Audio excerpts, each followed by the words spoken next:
And later, more of Serenade to a Presidential Candidate by Jack Lawrence and Arnold Stang. But now to Ronald Reagan in Hollywood.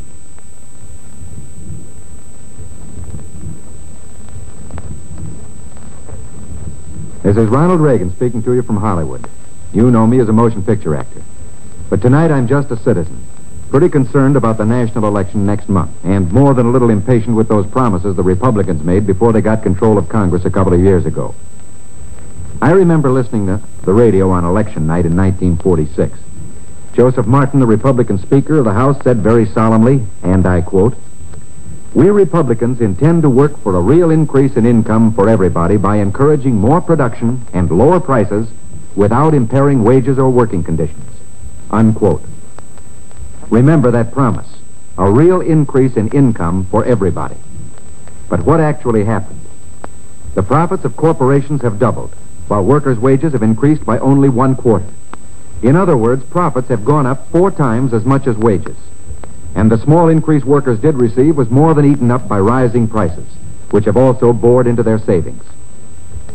For example, here's an Associated Press dispatch I read the other day about Smith L. Carpenter, a craftsman in Union Springs, New York.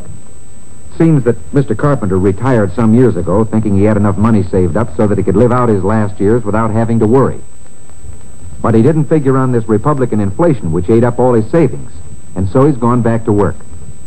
The reason this is news is Mr. Carpenter is 91 years old. Now, take as a contrast the Standard Oil Company of New Jersey, which reported a net profit of $210 million after taxes for the first half of 1948, an increase of 70% in 1 year. In other words, high prices have not been caused by higher wages, but by bigger and bigger profits. The Republican promises sounded pretty good in 1946. But what has happened since then, since the 80th Congress took over? Prices have climbed to the highest level in history, although the death of the O.P.A. was supposed to bring prices down through, quote, the natural process of free competition, unquote. Labor has been handcuffed by the vicious Taft-Hartley law. Social Security benefits have been snatched away from almost 1 million workers by the Gearhart bill. Fair employment practices, which had worked so well during wartime, have been abandoned. Veterans' pleas for low-cost homes have been ignored, and many people are still living in made-over chicken coops and garages.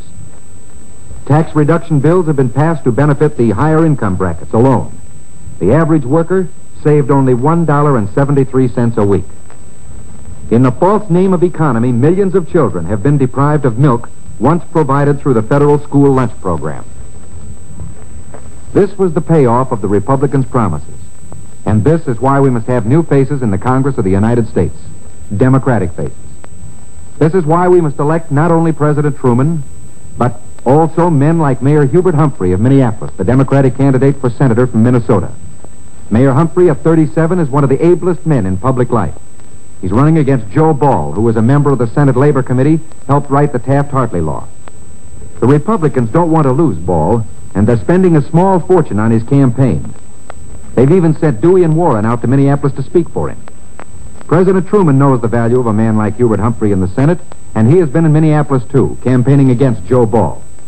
Mayor Humphrey and Ball are the symbols of the political battle going on in America today. While Ball is the banner carrier for Wall Street, Mayor Humphrey is fighting for all the principles advocated by President Truman, for adequate low-cost housing, for civil rights, for prices people can afford to pay, and for a labor movement freed of the Taft-Hartley law. I take great pride in presenting my friend from Minneapolis, Mayor Hubert H. Humphrey, candidate for United States Senator.